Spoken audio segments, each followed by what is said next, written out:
kutokana na uzoefu wako wakati ukiwa waziri wa mambo ya nje na hata baadaye ukawa rais wa Jamhuri ya Muungano wa Tanzania, Raila Odinga ni mtu wa namna gani kwa? Raila alikuwa mtu ninayemfahamu vizuri. Ni mtu ambaye tumekuwa tuna mawasiliano naye ya karibu, tuna uhusiano mzuri wa mimi na yeye na familia yake. Kwa hiyo kwangu mimi kwanza jambo ambalo ni kama vile nimepoteza rafiki. Ni mtu mmoja ambaye kule Kenya nilikuwa na uhuru naye wa kuzungumza naye mambo mengi rahisi. Ni mtu rahimu, mtu ambaye ni rahisi kuwasiliana naye, kuzungumza naye. Ukimpigia simu akiona missed call anakupigia tena. Kwa hiyo ni mtu wa namna hiyo kwa kweli, na ni mtu ambaye alithamini sana uhusiano kati ya Kenya na Tanzania, na alifanya kila lililowezekana kuhakikisha kwamba uhusiano ule unajengwa, unakuwa mzuri, unaimarika na unastawi. Huyu ndio Raila ninayemfahamu mimi. Kwa hiyo Tanzania imepoteza rafiki, Afrika Mashariki imepoteza raia wake ambaye alikuwa ni muumini wa dhati wa umoja wa Afrika ya Mashariki. Nataka naye mazungumzo yake analitambua hilo, anakumbuka hilo. Anasimulia mwenyewe alipokuwa anakwenda kusoma huko, alipokuwa amekosa pasipoti, lakini alipokuja hapa Mwalimu Nyerere akamsaidia kupata pasipoti ya kwenda huko. Kwa hiyo ni mtu ambaye amebaki kuwa na mapenzi makubwa ya nchi zetu hizi mbili, uhusiano wake. Kwenye yale machafuko mwaka 2007 2008 ulikuwepo katika sehemu ya timu ya upatanishi. Tuambie ilikuwaje, mgogoro je ulikuwaje na namna ambavyo ulikuwa ukimfahamu Raila Odinga? Na wakati ule Rais Kufuor wa Ghana alikuwa ndio mwenyekiti wa Umoja wa Afrika. Ndio akaunda ile timu ile ya Kofi Annan, Rais Mkapa, nadhani kwa na Graça Machel. Wakaenda kule Januari 2008, mimi nikachukua wenyekiti wa Umoja wa Afrika kutoka kwa Kofi, kwa John Kufuor wa Ghana. Na wakati ule mazungumzo ndio yanaendelea. Rais Mkapa wakati ule akiwa kwenye mazungumzo yale alinipigia simu. Akaniambia, Rais, tunaendelea na mazungumzo huku, lakini mazungumzo haya yamekwama. Mazungumzo yamekwama na unayeweza kusaidia haya kuyakwamua ni wewe. Nikamuuliza kwa nini? Anasema tumepiga hatua kubwa katika yale majadiliano. Walifika mahali wakakubaliana kwamba sasa hawana namna ila watengeneze serikali ya umoja wa kitaifa ndio itawaondoa kwenye visogo lile lilikuwa limejitokeza mpaka watu zaidi ya 1000 wakawa wameuawa. Sasa kwenye yale mazungumzo wakakubaliana, wakawa maelewano yakawa kwamba waunde nafasi ya waziri mkuu. Haikuwepo kwenye katiba ya Kenya. Wakawa sasa hawajakubaliana juu ya nini ziwe kazi za waziri mkuu. Maana katiba haisemi. Katiba yao ilikuwa haina. Katiba nafasi yoyote unaitengeneza tu. Ikawa sasa hawakuja kubaliana juu ya nini ziwe kazi za waziri mkuu, lakini pia hawajakubaliana kama nafasi ile wakiiunda wanaiunda vipi. Wanaiunda kwa sheria ya bunge tu ya kawaida au wanaiunda kwa kufanya mabadiliko ndani ya katiba. Kwa Rais Mkapa akaniambia kwamba rais, uje utusaidie kwa maana Tanzania ina uzoefu wa kuwa na waziri mkuu. Kwa hiyo ukija pengine ukitoa mchango huo unaweza kutusaidia kutukwamua hapa tulipofikia. Kasa basi vizuri, lakini sasa tunafanyaje?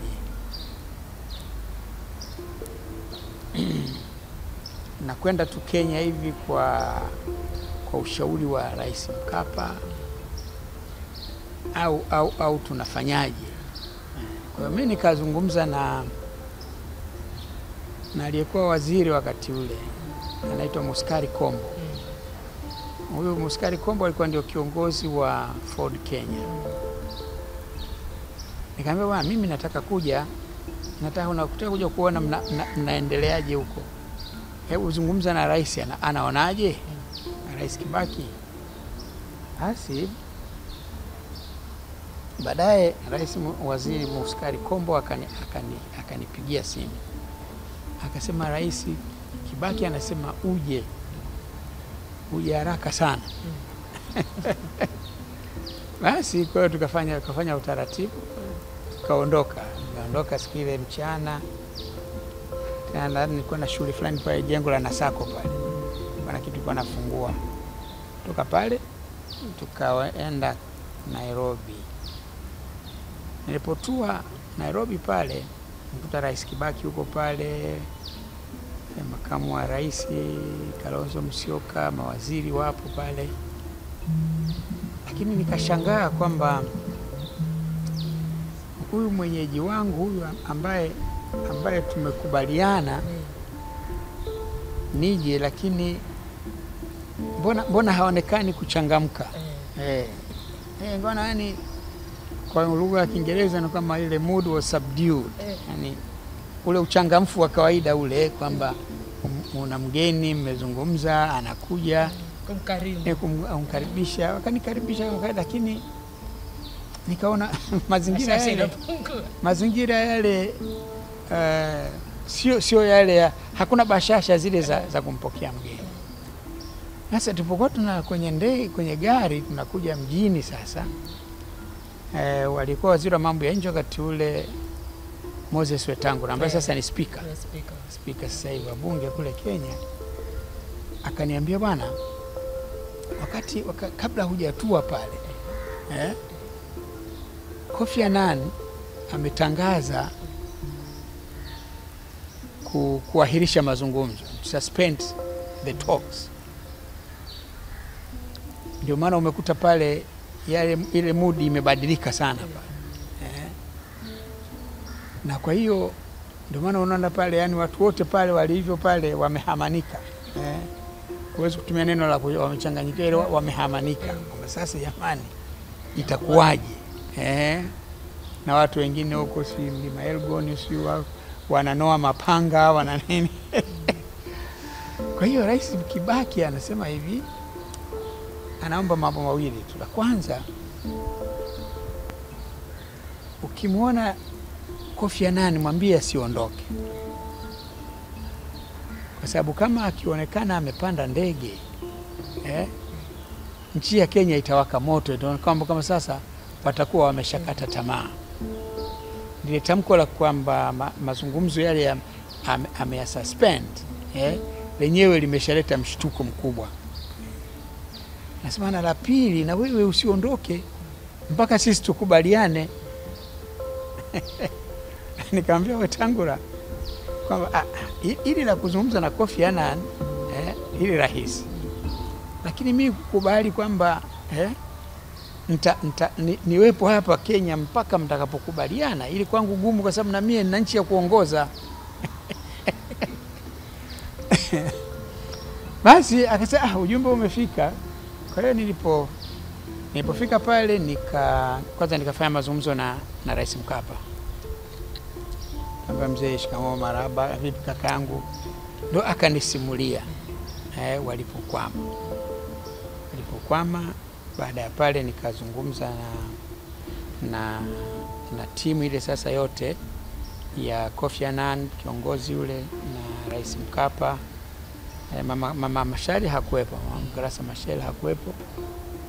Kwa hiyo tukazungumza maelezo yake Kofi Annan, na sababu hao tumekuwa nao hapa siku kadhaa sasa tunazungumza. Lakini mkizungumza asubuhi mkikubaliana, mkija mchana wanayakana yale yote mliozungumza asubuhi. Mlizungumza mpaka mmekuwa mmekubaliana. Halafu anasema yuko waziri mmoja mwanamke hapa ana kauli chafu sana. Ana kauli chafu sana. Halafu wanatufanya kana kwamba wanatufanyia ihsani. Yani kutusikiliza sisi ni kama vile wanatufanyia sisi ihsani. Kama they are doing us a favor to listen to us, na sio kwamba wao wana tatizo ambalo sasa sisi ndio tumekuja kwa maana ya kuwasaidia watatue lile tatizo. Nasema kwa hiyo sasa, kwa hiyo kweli nimeamua tu mazungumzo yetu yaahirishe. Sasa kwa hiyo baada hapo tunakwenda vipi sasa? Nasema mpaka watakapokuwa tayari kuzungumza ndio watuambie tu, lakini otherwise hakuna haja ya kweli ya kuendelea kwa namna hii. Basi kwanza kanieleza kwamba kama nilivyoeleza mwanzoni pale, tunasema tumeanza vizuri, tumekubaliana kwamba bwana, hapa mlipofikia kwenye mgogoro huu ni lazima mtafute nafasi ya Raila. Na tukapoje tumekubaliana kwamba tutafute nafasi ya waziri mkuu. Lakini sasa tubaliana yale majukumu yale ya waziri mkuu. Na ndio pale akasema pengine nyinyi kwa sababu Tanzania mna uzoefu wa kuwa na waziri mkuu, hawa Kenya hawana uzoefu huo. Mna waziri mkuu, mna rais ambaye ni mtendaji, an executive president. Kwa hiyo pengine ukishare ile experience yako ya Tanzania inaweza inasaidia kuwapa imani kwamba wanaweza kuwa na nini. Ile kilichojitokeza ni kwamba walikuwa na hofu kubwa sana na Raila. Wanamuogopa, yani alikuwa anaogopwa sana. Alikuwa anaamini kwamba hata ukimpa ule waziri mkuu anaweza kuwa na mamlaka makubwa hata kuliko yale ya rais. Basi kwa hiyo kasema basi vizuri. Baada ya pale usiku ule mimi nikakutana na Raila. Kwamba kutana naye akaja pale hotelini, tukakaa tukazungumza, akanisimulia sasa bwana, tumepita kwenye mgogoro mkubwa sana wa uchaguzi. Hawa jamaa wameniibia mimi. Hawa jamaa wameniibia mimi, nimeshinda uchaguzi huu. Lakini nikasema lakini baada ya hapo ndio kumetokea machafuko, watu wamekufa Kenya. Hatuwezi kuendelea namna hii tena, watu wanaendelea damu inaendelea kumwagika. Lazima tusaidie nchi yetu ipate amani, damu zisiendelee kumwagika. Kwa ndio tunafanya mazungumzo. Sasa katika mazungumzo haya tunayofanya tunakubaliana kwamba sisi tuko tayari kwa nafasi ya waziri mkuu, sina matatizo nayo. Lakini iwe ina kazi zinazoeleweka. Lakini tu waziri mkuu wa jina tu hilo siko tayari. Hilo siko tayari. Alafu akasema, kingine hawa wenzangu hawa wanasema wanatengeneza nafasi ya waziri mkuu, lakini isiingizwe kwenye katiba ya Kenya. Itungwe sheria tu ya kuunda ile ofisi ya waziri mkuu inatosha. Anasema sisi bwana, kama haingizwi kwenye katiba hatuko tayari. Sasa basi tumeelewana. Kwa hiyo of course ilikuwa usiku, kwa sikuweza kukutana tena na Rais Kibaki. Tukakutana asubuhi siku iliyofuata. Tukakutana na Rais Kibaki na Kalonzo Musyoka kwa makamu wa rais, na George Saitoti, Professor George Saitoti ambaye aliwahi kuwa makamu wa rais kabla ya Kalonzo Musyoka. Alikuwa makamu wa rais wakati wa Kenyatta. Kwa tukakutana, tukasikiliza kwamba wakisema wamekubali nafasi ya waziri mkuu iwepo, ili tutoe kwenye matatizo haya, lakini awe tu mmoja wao wa mawaziri, senior minister. Basi tukawaeleza uzoefu wa Tanzania. Waziri mkuu hapa ndio msimamizi wa shughuli za siku kwa siku za serikali, ndio kama head prefect wa mawaziri, anasimamia mawaziri, na ndio anayesimamia shughuli za serikali katika bunge. Lakini bado rais yupo, ana mamlaka, ana madaraka kamili, ni rais mtendaji, executive president, is head of state and head of government. Na huyu waziri mkuu huyu sio head of government, ni kiongozi wa mawaziri tu basi. Kwa hiyo kama mjadala pale ukawa wanasema, lakini we humjui Raila. Raila hata hicho kidogo utakachompa hicho itakuwa shughuli pevu hapa. Akasema lakini lazima apate chochote. Sasa tunakubaliana lazima apate chochote. And then tukaja sasa mjadala juu ya mabadiliko haya yawe ni marekebisho ya katiba ya Kenya au itungwe sheria tu. Tungwe sheria tu. Nikamwambia kama bwana hawakubali wale kwamba mabadiliko haya kwenye sheria tu imetungwa ya kuunda ofisi ya waziri mkuu bila kuingiza kwenye katiba.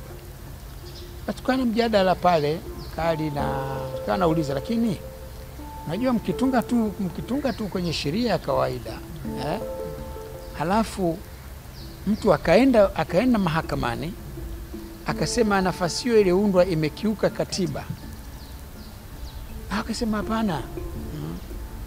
Nakumbuka Kalonzo asema tabu tuliopitia nayo hapa, kwamba kuna Mkenya anaweza kwenda mahakamani kweli kwenda kupinga sheria hii, turudi tena kule tulikokuwa, sio rahisi. Nikamwambia jamani, wako watu ni kamikaze tu,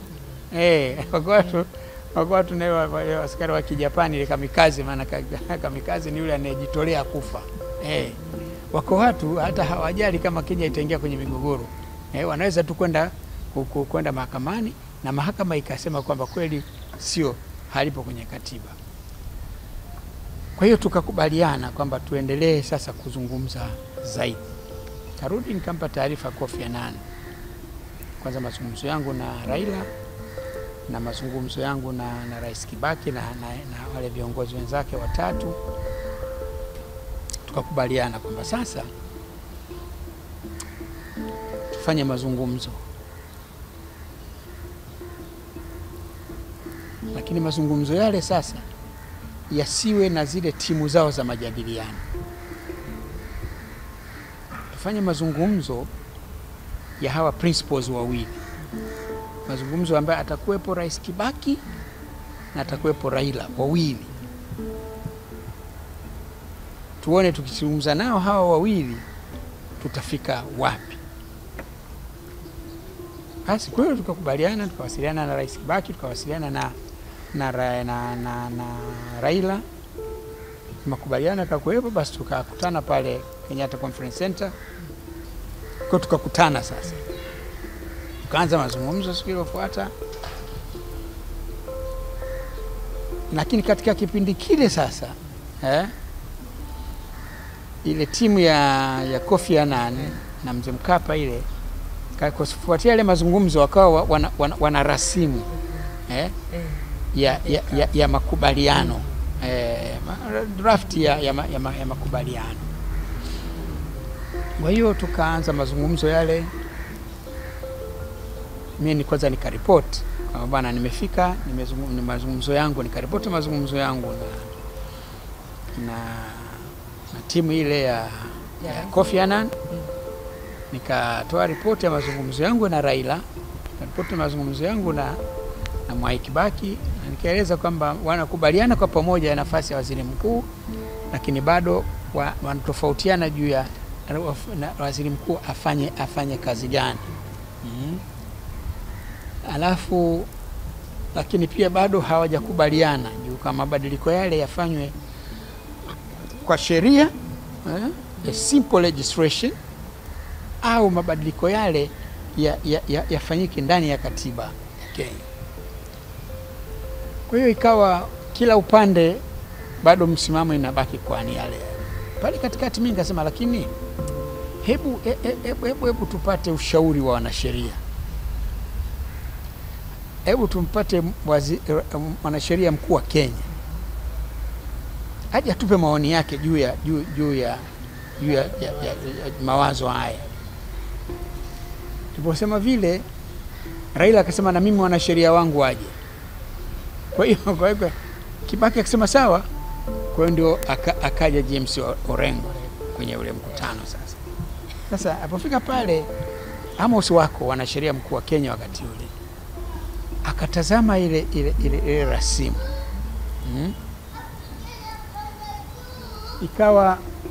Ikawa nani akasema hivi, la kwanza ambalo halina tatizo ni kwamba kuunda nafasi ya waziri mkuu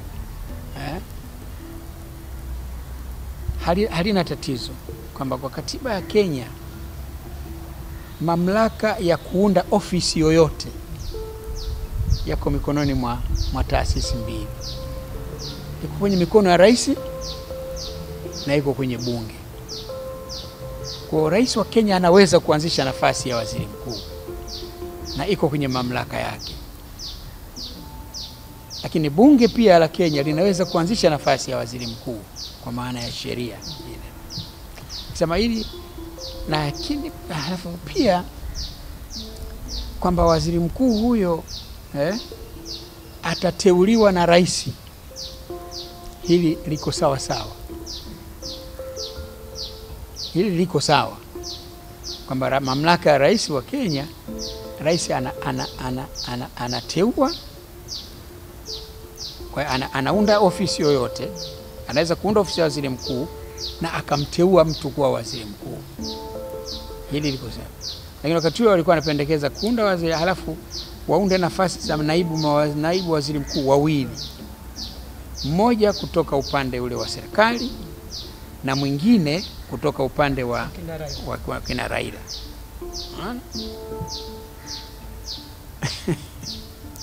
Asema ili halina matatizo. Anasema lakini lenye matatizo kwa mujibu wa katiba ya Kenya sasa. Maana ilikuwa inaunda ofisi ya waziri mkuu, ofisi ya wale naibu wawili wale, lakini rais hana mamlaka ya kuwaondoa. Pale Amos Wako akasema hapana, hili sasa haliwezi, hili linakiuka katiba ya Kenya. Za mamlaka ya rais mamlaka ya rais anaajiri na kufukuza. Kwa kama mnataka nafasi hizi zinazoundwa hizi tatu kubwa hizi, kwamba rais atawateua lakini hana mamlaka, hana uwezo wa kuwaondoa, hili ni lazima mfanye marekebisho ya katiba. Huyu sasa ni mwanasheria mkuu wa Kenya, Amos Wako. Basi pale sasa kabidi Kofi Annan amuulize Rais Kibaki, umemsikia mshauri wa mwanasheria wako? Akasema kwa Kiingereza tu, so be it. Wala hakutumia maneno mengi, akasema so be it, maana yake kwamba wacha iwe hivyo. Ndio mgogoro pale, makubaliano tulipokubaliana kwamba Rais Kibaki sasa amefanya uamuzi kwamba maadamu iliwe ni lazima mabadiliko yafanyike kwenye katiba, wacha tukafanya mabadiliko ya katiba. Baada ya pale ikawa tumekubaliana kwamba sasa hapa moshi mweupe umetoka umefuka huko, papa kishapatikana. Kwa tukakubaliana kwamba sasa sasa basi ile timu ya Kofi Annan ikae na kina Amos wako na nini, waende sasa wakatengeneze vizuri ile rasimu ya mkataba wa makubaliano pale. Sasa ndio tukabreki kwenda kupata lunch wakubaliana kurudi kwenye saa 10 hivi, baadaye turudi, ndio sasa ile yale manani yasomwe. Kwa hiyo basi sasa kabla hatujaondoka akaja katibu mkuu kiongozi wa Kenya Balozi Muthaura. Akaja pale kumwambia Rais Kibaki kwamba rais, ile timu yako ile ilikuwa inapenda kukutana na wewe kabla ya nani, ya kwenda kutia saini. Rais Kibaki akasema tutakutana baada ya kutia saini. Ndio ujue hapo ndio moja ya sifa kubwa Rais Kibaki ni hiyo, kwamba sasa ameamua kuchukua dhamana ya uongozi. Kwa sababu sina hakika kwamba angerudi tena kwenye ile timu waanze tena kujadiliana, wangeanza kuvifumua vile vifungu ambavyo wamekusha kuelewana wale viongozi wakuu wawili. Raila hakuwa na matatizo, Kibaki hakuwa na matatizo. Na si ajabu wangerudi kule tena walipokuwa na Kofi Annan, maana anasema wanakubaliana asubuhi wakibreki, wakirudi saa 6 wakianza mazungumzo wanayakana yale waliokubaliana, halafu na maneno kauli chafu na nini. Kwa hiyo akaona sema, ananiambia Rais Kikwete, mimi hawa watu nimewachoka kabisa hawa sina hamu nao hawa. Kwa hiyo basi kwa hiyo ili ikakwamua. Akauliza na Muthaura anamuuliza, lakini mwanasheria mkuu wa serikali amesema ameona hana matatizo, amekubali. Ikawa hawana sasa. Rais Kibaki akasimama pale, wote tukasimama, tukatoka tukaenda tukaenda kupiga lunch tukarudi pale, tukazipitia zile draft, tukasema ziko sawa sawa, ndio tukashuka pale chini Kenyatta Conference Center ndio tukapiga ile picha na ikawa ndio imekwisha. Ulitamka hapo kwamba walikuwa kimhofia, na baadaye ukaona kumbe yanawezekana. Hata baada ya kustaafu kwako tulikuwa wote Nairobi, tulizungumza pia na Raila Odinga kwenye uchaguzi wa marudio. Umeona Raila ni wa moyo wa namna gani? Ndio maana nasema ndio hapo, yani ni yule kiongozi ambaye bwana, kwanza yale yametokea, nadhani hakufurahi kabisa kwamba wananchi wale wa Kenya wanaweza kuuana kwa sababu yake yeye. Unaona? Na kwa hiyo ilipotokea ile fursa ya kuzungumza na upande ule wa pili, amekwenda wamezungumza na akakuwa Kiingereza kwa very accommodative. Ila naye alikuwa na masharti kwamba sitaki tu nafasi ya waziri mkuu ambao ni haina mamlaka yoyote.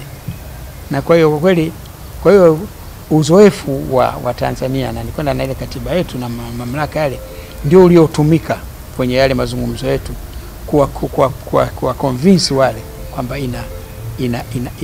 inawezekana mkawa na waziri mkuu ambaye ni msimamizi tu wa shughuli za kila siku za serikali, lakini sio mkuu wa nchi wala sio mkuu wa serikali. Maana hofu yao kubwa ilikuwa ni hiyo, na wanasema huyu ukimpa kidogo tu tataka zaidi.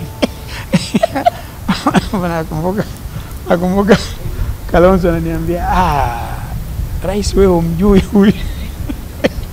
Lakini baadaye nikaona Kalonzo akawa partner wake tena Raila kwenye siasa. Ndio sasa hizi siasa za Kenya zile, kila uchaguzi watu wana alliance tofauti zinaundwa. Kwa hiyo mimi nadhani Kenya wamepoteza mtu mmoja, lakini ndio uone kwamba hata baadaye ule uchaguzi na uhuru ulivyokuwa na matatizo ukafutwa wakafanya marejeo nadhani walisusia ule, si kama walisusia sikumbuki sawa sawa, walisusia ule marejeo Lakini hata baada ya pale wakawa wakaenda kwenye handshake. Wakati ule Ruto hakufurahia ile handshake. Hakufurahia ile handshake. Kwa hiyo pale nadhani ndio ikaanza tofauti kati ya Ruto na Uhuru tena, rais na makamu wake. Basi alibakia tena ni historia. Kwa hiyo nasema ni mtu ambaye kwa kweli amekuwa tunafahamiana vizuri sana. Tumefahamiana vizuri sana, karibu. Tunazungumza sana, tulikuwa tunawasiliana. Hata baadhi ya Watanzania huko wakitaka kwenda kumuona kule wakishindwa, basi nampigia simu naambia, "Hello brother, vipi? Bwana, kuna mtu anataka kuja kukuona huku. Mtoto wa rafiki yako." Anasema, yule kweli rafiki yangu, karibu. Mwambie aje." Anakwenda namuona. Si kama amekwenda kupata msaada, amesaidiwa au kusaidiwa, hiyo tena hawaniambii kama alikwenda kupata msaada. Ukiona hajarudi je upate. Hawajarudi, wanatumia message to thank you. Kwa hiyo kwa kweli ni mtu ambaye tumekuwa karibu sana. Alipokuwa rais alikuwa anakuja pale Ikulu pale Annex, tunakaa tunazungumza, tunakula wote. Kwa ni mtu ambaye kwa kweli tumekuwa karibu. We are like family friends. Lakini imejengeka zamani. Hata wakati alipofiwa na mwanawe yule ni mtuma kutoa Magufuli akiwa waziri wa ujenzi, kwa sababu alikuwa ndio waliwahi kuwa wote mapartner wakati Raila akiwa waziri wa ujenzi na Magufuli ndio alijenga urafiki ule. Kwa hiyo alikwenda kushiriki kwa aliniwakilisha kwenye msiba wa mwanawe. Kwa hiyo alipofariki Magufuli naye Raila alikuja kuomboleza. Kwa hiyo ni mtu ambaye miongoni mwa viongozi wa Kenya ambaye alikuwa karibu sana na viongozi wa Tanzania na wa Tanzania. Alafu yuko mdogo wangu wa mwisho, ameoa dada moja ya Kijaluo kule Rolia mji mmoja unaitwa Kamageta. Kule Kamageta ndio mji, nadhani ndio kijiji cha mwisho, alafu baadaye unakwenda Kenya. Kwa hiyo amekuwa na uhusiano. Hata siku ile nilipokwenda kwenye ile sherehe ile ya kanisa kule, kuzindua kanisa pale Kamageta pale, walikuja watu wawakilishi wa Raila, mpaka nikawa na watania hivi, watu wa Kamageta hampigi kura kule. au wakati wa uchaguzi huu wale watu wa pande ule hawapigi kura kwa sababu ni jamii ile. Sasa hayo wewe umeshastaafu, acha kuzungumza. Kwa kweli Tanzania imepoteza rafiki, kama ile kauli ya rais. Kwa kweli imepoteza rafiki miongoni mwa viongozi walioko Kenya pale, kwa ambaye amekuwa karibu sana na Tanzania. Raila ni mmoja wapo. Ndio maana hata akatoepokuwa anagombea kwa mwenyekiti wa Commission ya Afrika, tulimuunga mkono kwa dhati. Rais alikwenda na mimi nilikuwa kwenye ujumbe ule. Kwa hiyo nadhani tuna masikitiko tu kwamba ameshindikana. Of course rais hataweza kwenda kwa sababu ndio yuko kwenye kampeni. Nadhani atawakilishwa vizuri, Basi iliyobakia ni kumsindikiza tu, lakini kubwa ni kuwatakia wenzetu wa Kenya amani, kwa sababu huyu ni shujaa wa demokrasia Kenya, lakini ni shujaa wa amani Kenya, na ni shujaa wa umoja wa Kenya. Ni vitu ambavyo katika maisha yake alivisimamia kwa dhati kabisa.